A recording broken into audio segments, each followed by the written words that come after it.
Alrighty, how's it going everyone? Jonathan here with Boston Collectors. It's been a while since our last review, and with my new job taking up the majority of my time, it makes it a little harder to produce content.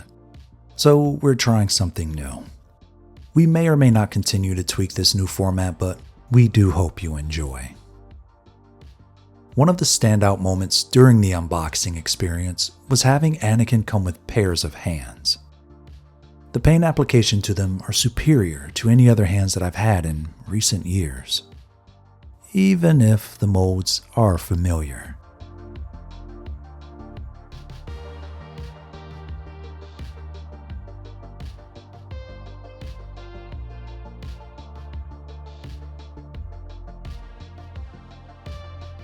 Next, we have an all-new hilt design as seen in the Attack of the Clones. While the Jedi clan saber might not be a memorable design to a lot of fans, it's a great addition for this release. Continuing on, we have another new mold to Anakin's earlier hilt design as seen in the film. It's safe to say he preferred a particular style throughout his life. As with all releases, we have the static ignited effects for both sabers. We also have both dynamic effects in their respective colors. We're familiar with the light up feature at this point from the junction box, right? Well, powering those on, we get a better look at the overall brightness. I have to admit though, they look a little bit brighter than usual to me, compared to releases from recent memory by way of Reva, Grand Inquisitor, to name a few. These are miles better. For the next accessory, we have Anakin's cybernetic arm. The only functioning piece to this is at the base where the arm can rotate. A bit unfortunate since this was his first arm, but the details are amazing nonetheless. I just wish they went the extra mile to articulate it a little more. For the final accessory, we have Anakin's Jedi robe. It's a bit frumpy and it just doesn't look good. Unfortunately, I've tried everything. Matching Padme's base design as seen with her release, Anakin's is the same, across the board.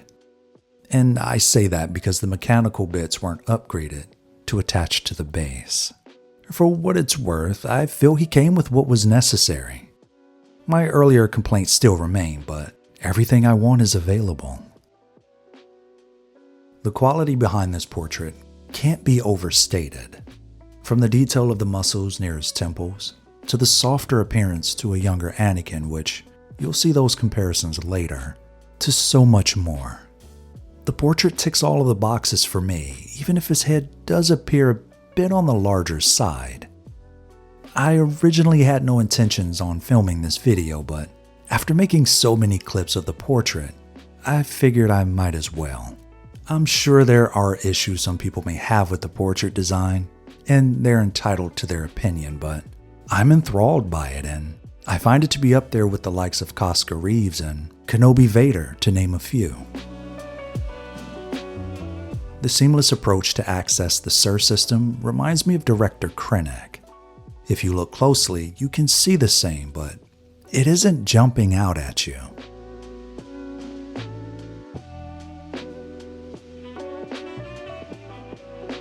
To close out this portion for you all to enjoy the rest of the clips, I'm happy with this one, and it's far better than Mace Windu's.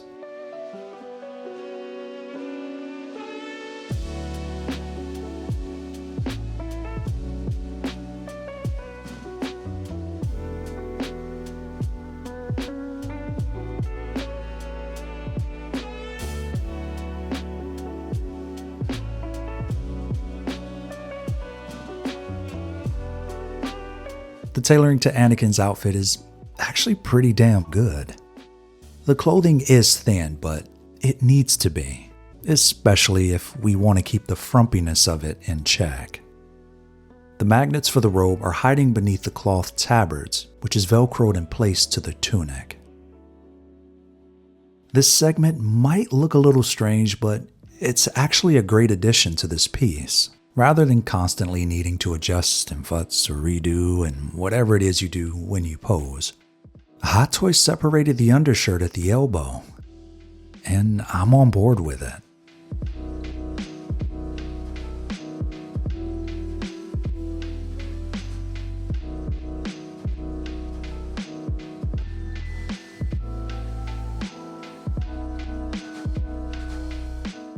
As mentioned earlier, you can see the differences in Anakin's earlier portrait compared to past releases.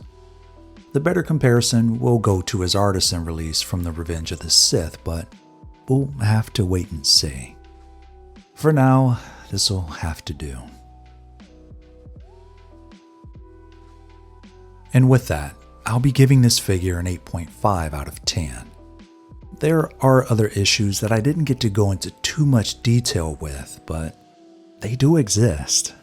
The ankle articulation isn't that great, and if you keep the robe on your figure too long, the magnets start to indent through the pleather tabards, and that doesn't look too great.